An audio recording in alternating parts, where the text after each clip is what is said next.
These are the stories topping the news. Team Unity signs Charleston Accord. Guyana markets closed due to strikes. And police shoot young black male in Walmart.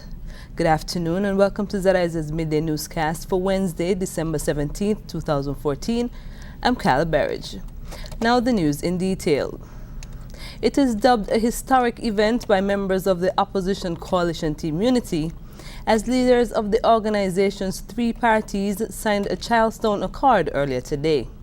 A brief signing ceremony among leader of the People's Labor Party, Honorable Timothy Harris, leader of the People's Action Movement, Honorable Sean Richards, and leader of the Concerned Citizens Movement, Honorable Vance Amory, was held at the Red Cross building in Sister Island, Nevis. Up to press time, ZIZ News was unable to speak with Team Unity leader Dr. Harris via telephone. However, a press statement from the organization on Tuesday revealed that the Charleston Accord sets out a tangible commitment to the people of Nevis by Team Unity. We'll have more on this story in a subsequent newscast. Discussions have taken place between the Ministry of Housing, Public Works, Utilities and Energy and representatives of the East, West and St. Peter's Bus Associations in an effort to address some pertinent issues related to public transportation. According to the ministry, over 1,000 LED lights have been purchased to improve lighting in several areas. The Public Transport Safety Board is to be reactivated, bus stops to be lighted, and passengers are being asked to pay fares in smaller denominations. When activated, the board is expected to carry out its mandate to make recommendations to the minister with responsibility for public transport, and passengers are being urged to pay their fare on entering passenger buses. The ministry again seeks the assistance of the general public in this matter and urged commuters to pay as they enter. The Ministry of Public Works has impressed on passengers and bus operators that public safety begins and ends with all citizens. Nevis's Premier and Finance Minister, the Honorable Vance Amory, yesterday Tuesday, presented a $165.22 million budget for the fiscal year 2015. Noting that there will be no new taxes in 2015, Mr. Amory said that revenue collection is estimated at $145.23 million. The division leader added that his administration was fully aware of the need to protect the most vulnerable on Nevis and that any increases in taxes would reduce disposable income and push persons further below the poverty line. The finance minister added that the development of physical infrastructure would be critical to the expansion of opportunities in both the short and long term. As such, the capital expenditure budget would infuse $31.31 million into the local economy. The comedians of Calypso got their chance to compete last night during the resurrected Best of the Rest Calypso competition. ZIZ's Kyloni Johnson was at Tuesday night's events and filed this report. One of the Federation's wittiest calypsonians, The Unexpected, has been crowned the Best of the Rest after an entertaining show Tuesday evening. The show kicked off with an unusual performance from Lala, singing his song Divorce. He was followed by Lord Matt with his song What Smells So, then the Division calypsonian Paula singing Education. The other Division calypsonian Watusi singing Cow Jumped Over the Moon, then entertained the crowd. The Unexpected then energized a small but appreciative crowd with his song Rumshot Millie. He spoke to ZIZ News following his winning performance. The Mighty honestly claimed the first runner-up position and also walked away with the Wittiest Song Award. He said he is pleased to place in Tuesday's competition. The second runner-up position went to Singing Jennifer. Chairman of the National Carnival Committee, Sylvester Anthony, also spoke with ZIZ News after the show. He said, by all accounts, the Best of the Rest competition was a success. Anthony said they are also satisfied with their decision of bringing back the Best of the Rest show to the Carnival lineup. Insert. Sugar Mass 43 continues this weekend with the finals of the Soca Monarch competition on Friday and the Miss Talented Teen pageant and Cooler Fete on Saturday. Kyloni Johnson, ZIZ News. In regional news, markets in Georgetown, Guyana remain closed as strike action by city workers continued.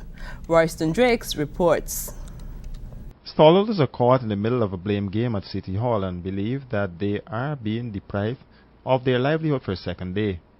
Today, the stallholders camp out at the office of the president looking for answers from the head of state over this latest fallout at City Hall. All we want is the markets open so we can conduct our business. I'm asking how could innocent people get caught in the crossfire? I think it's not right because people got a lot of things that are spoiling in the stock market at the moment. Business are pretty extremely bad for a couple of months and business not being done. And we decided and we hope that this month, particular month, that we're able to do some business to recoup ourselves.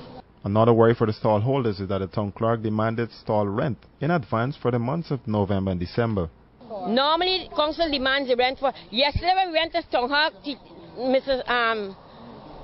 Help me with the lady name, Sobers.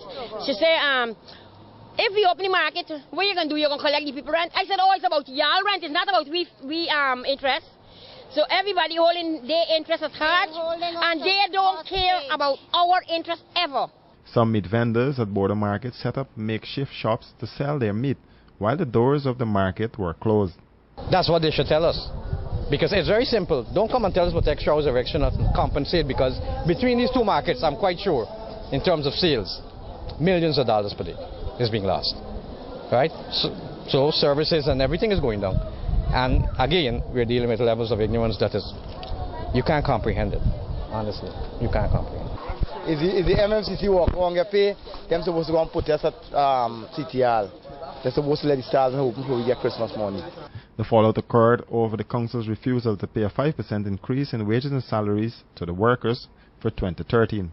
The council is saying that they are willing to meet to resolve the issue and called on the Minister of Local Government to instruct the de facto town clerk, Carol Suba, to call an extraordinary meeting. Reporting for Capital News, Royston Drakes.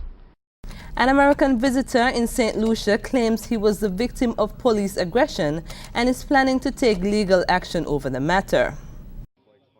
Richard DeSimio says he was filming the sunset around 6 p.m. yesterday when an officer approached him and ordered him to stop filming, apparently thinking that he, the officer, was the one being filmed.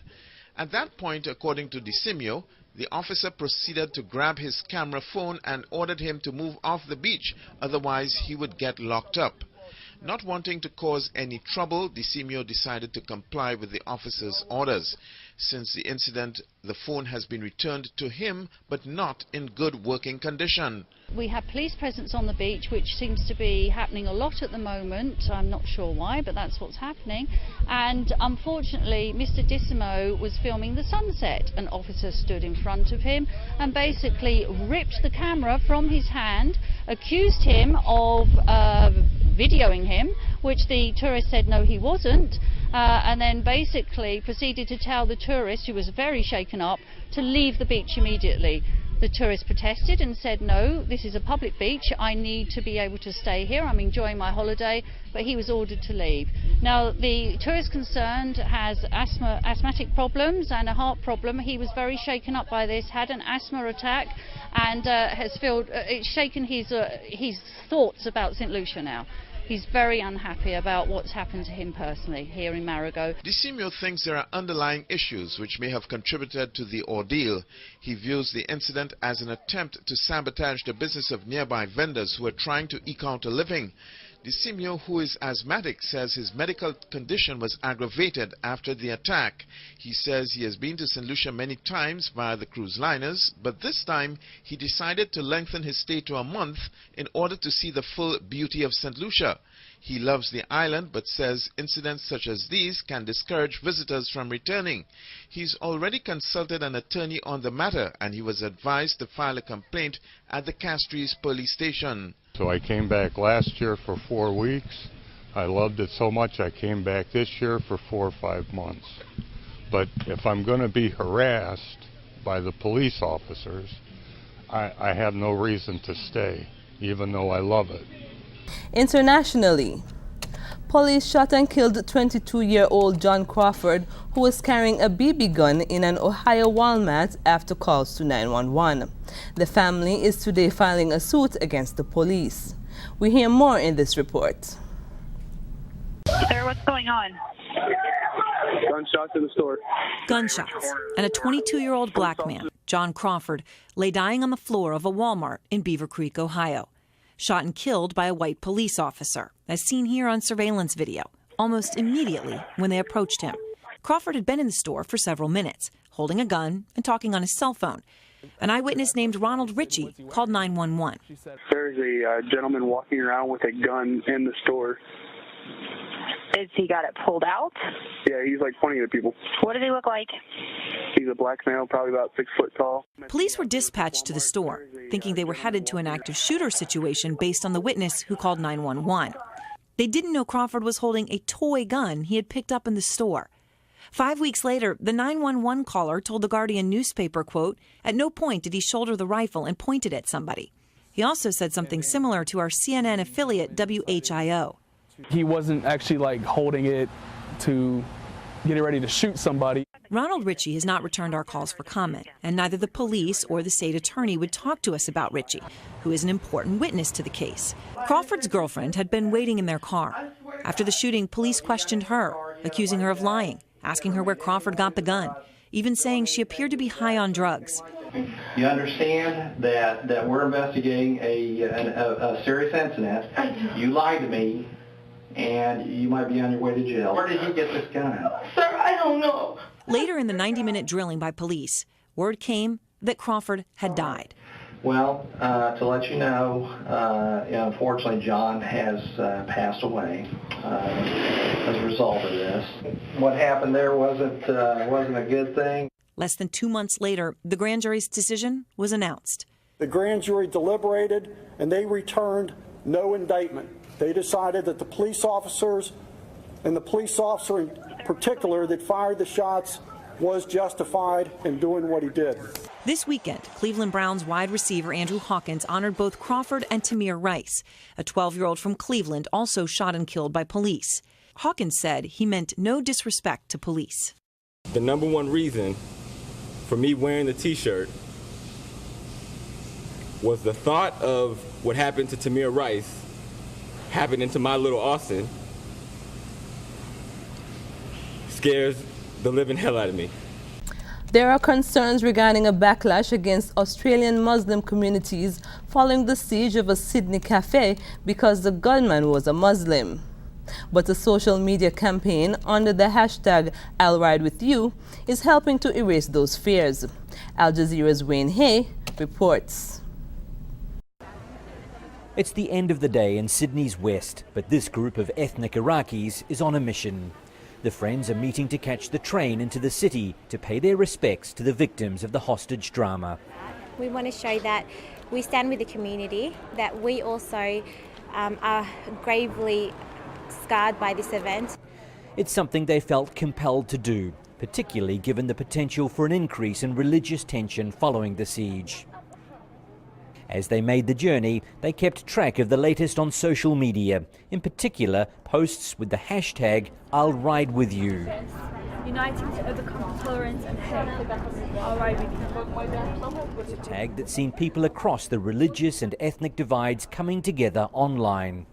It's being seen as a show of solidarity with Muslims who may be scared about revenge attacks.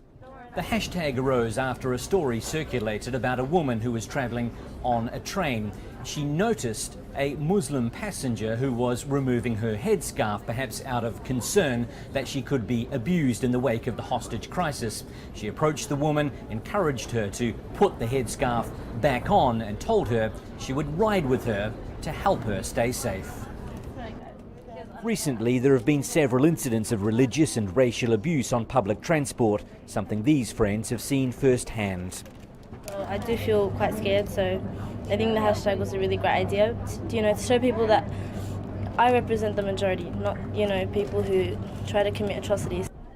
Leaders in the Muslim community say the social media campaign is giving them hope that there won't be a backlash. Sometimes I find in this country that people tend to unite more. They get more strength, more courage out of terrible incidents like this, and we start to understand each other a little bit more.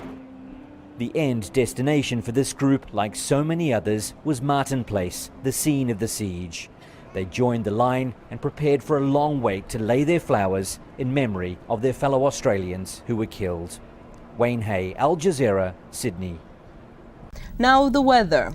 Showers are expected throughout the day today. Temperatures are expected to reach a high of 28 degrees and a low of 23 degrees. Light winds will be blowing from the east-northeast at 5 to 10 miles per hour. This evening skies are expected to be cloudy. Sunset will be at 5:40 p.m. That's it for ZIZ Midday newscast. Join us at 6:30 and 7 p.m. for the evening news. Thank you for joining us. I'm Kyla Barrage.